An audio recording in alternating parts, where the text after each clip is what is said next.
اس عبادت کے لیے آسان کرنے کے لیے 4 عبادات دی گئی۔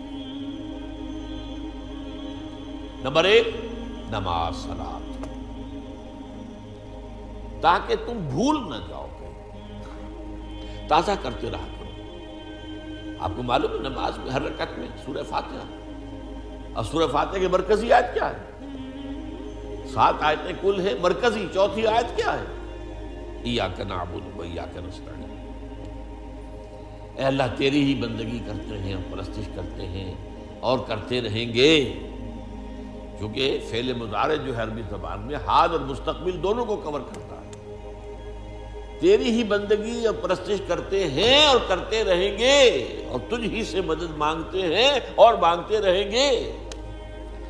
اس قول و قرار کو تازہ کرنا، تازہ کرنا، تازہ کرنا، 5 مرتبہ دن میں جو ہے اس کو دوبارہ تازہ کر لو، مبادہ بھول جاؤ۔ بڑا پیارا شعر ہے حفیظ جالندری کا کہ سرکشی نے کر دیے دھندلے نقوش بندگی، آؤ سجدے میں گریں لوح جبیں تازہ کریں۔ یہ ہماری پیشانی کے اوپر گرد و غبار آ گیا ہے، اس کے اوپر جو بندگی کا نشان ہونا چاہیے تھا اللہ کی بندگی کا، وہ جو ہے دھندلا ہو گیا۔ اور سجدے میں گریں، خاک پر رکھیں اپنی اس پیشانی کو اور یہ کو تازہ کر دیں۔ بندگی کا نقش، بندگی کا جو یہاں نقش ہے وہ تازہ ہو۔ سرکشی جو ہے نفس کی سرکشی، سرکشی نے کر دیے دھندلے نقوش بندگی، آؤ سجدے میں گریں لوح جبیں تازہ۔ تو تازہ رکھنے کے لیے کہ یہ عہد آپ بھول نہ جائیں نماز، اور پھر آپ کے ساتھ ایک نفس حیوانی لگا ہوا، حیوانی تقاضے۔ حیوانی تقاضوں میں موسٹ امپورٹنٹ کیا ہے؟ آپ انگریزی میں کہیں گے preservation of the self and preservation of the species. اپنی ذات کو برقرار رکھنے کے لیے خوراک چاہیے، خوراک کے بغیر تو مر جائیں گے،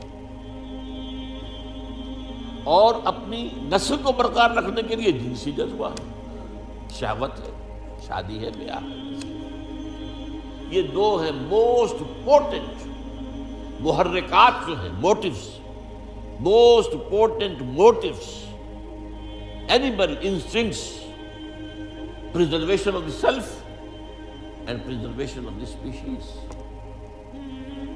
لیکن یہ دونوں جذبے اتنے طاقتور ہیں کہ یہ جب اندر سے ابھرتے ہیں تو یہ اندھے بہرے ہوتے ہیں، انہیں اس سے غرض نہیں ہے۔ بھوک لگی ہے، پیٹ میں ڈالو کچھ، اس سے پیٹ کو کوئی بحث نہیں کہ حلال ہے یا حرام۔ آپ کا شہوت کا جذبہ بھڑک اٹھا، وہ تو اپنی تسکین چاہتا ہے، اس سے کوئی غرض نہیں ہے، جائز راستے سے ہو یا ناجائز سے۔ تو یہ جو خود سر گھوڑا ہے، یوں سمجھیے کہ ہمارا یہ جو حیوانی وجود ہے یہ گھوڑے کے مانند ہے، اور ہمارا روحانی وجود جو ہے، جو حقیقی وجود ہے، وہ اس پر سوار ہے۔ اگر گھوڑا منہ ہے اور سوار کمزور ہے تو وہ گھوڑا جو ہے، وہ جو سوار ہے، وہ گھوڑے کے رحم و کرم پر ہے، جہاں چاہے گا لے جا کے پٹک دے گا۔ وہ سوار کی مرضی سے تو نہیں جائے گا، جدھر وہ چاہے گا جائے گا، اور جہاں چاہے گا پٹک دے گا۔ تو اس منہ گھوڑے کے اوپر سوار ہونے کے لیے آپ کو ذرا اپنی خودی، اپنی انا، اس کو بھی طاقتور کرنے کی ضرورت ہے۔ اس اپنی خودی اور انا کو طاقتور کرنے کے لیے روزہ رکھ دیا گیا۔ پورا دن بھوکے رہو، برداشت کرو، پیاس بھی ہے تو برداشت کرو۔ یہ ساری سہولتیں جو آج ہمیں حاصل ہے، کبھی حاصل تو نہیں تھی نا۔ کہاں تھے اے سی، کہاں تھے، اور کہاں دیہات میں کہاں ہے؟ اور یہ ساری چیزیں لکھی کہ روزے تو گرمی کے موسم میں جون جولائی مئی کے مہینے میں بھی روزے آتے ہی ہیں۔ برداشت کرو، بھوک کو برداشت کرو۔ کھانے کی چیزیں موجود ہیں لیکن نہیں کھاؤ، جائز چیزیں موجود ہیں، جائز نہیں، اس وقت حرام ہے، اس وقت وہ جائز بھی حرام ہے۔ طلوع فجر کے بعد سے لے کر غروب شمس تک جائز چیزیں کھانا بھی حرام ہے۔ شہوت کی انگڑائیاں کتنی بھی ہوں، لیکن چاہیے کہ بیوی موجود ہے، منکوحہ بیوی موجود نہیں، حرام، اللہ نے روکا ہوا۔ تو یہ ایک مشق ہے اپنے اس منہ زور گھوڑے کو لگام دینے کی، اسی کا نام تقویٰ ہے، بچ کر چلنا، سیلف کنٹرول، اپنے حیوانی وجود کے اوپر کنٹرول کرنا۔ یہ نہیں کہ جو یہ حیوانی وجود کہے وہ کرنے لگو، پھر تو تم گھوڑے کے تابع ہو گئے۔ پھر وہی کہوں گا، گھوڑا پھر آپ کو جس کھائی میں چاہے گا گرائے گا۔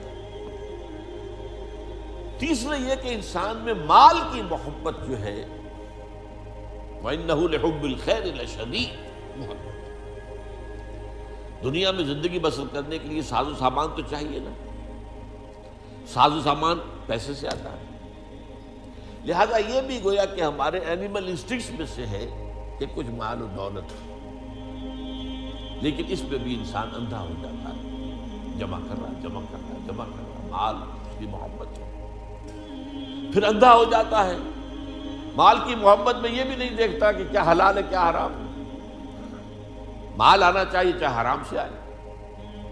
اس کو روکنے کے لیے زکوٰۃ دو، خرچ کرو، دینے کی عادت ڈالو، دو، اللہ کی راہ میں دو، اتنا تو کم سے کم دینا ہی ہے، ہر حال دینا ہے، اس سے بھی زیادہ اور دو۔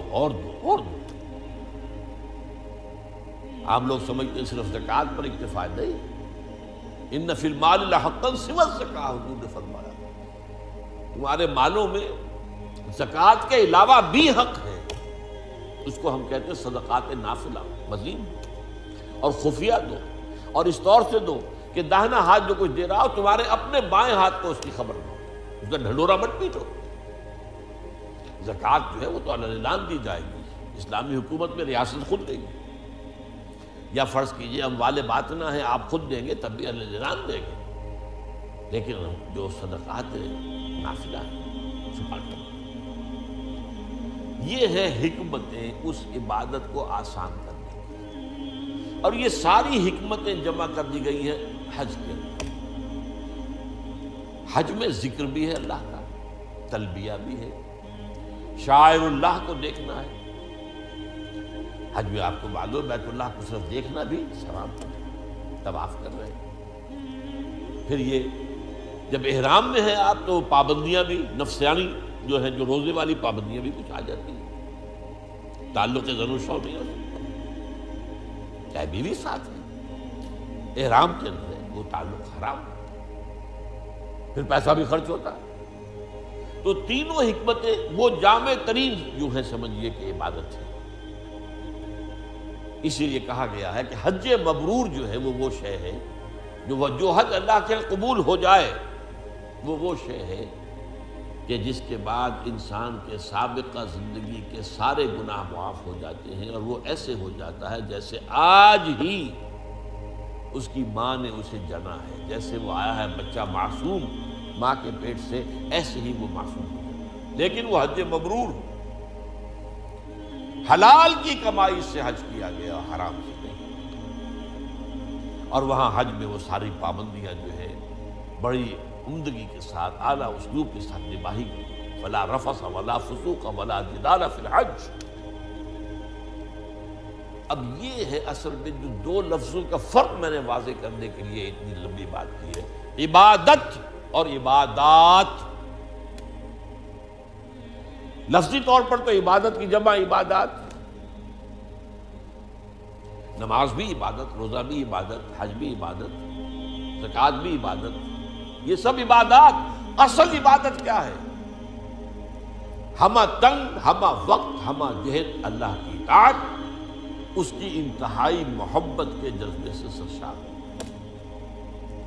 تو عمارت یہ ہے، بنی الاسلام علی خمس، اس عمارت کی بنیاد ان 5 چیزوں پر ہے۔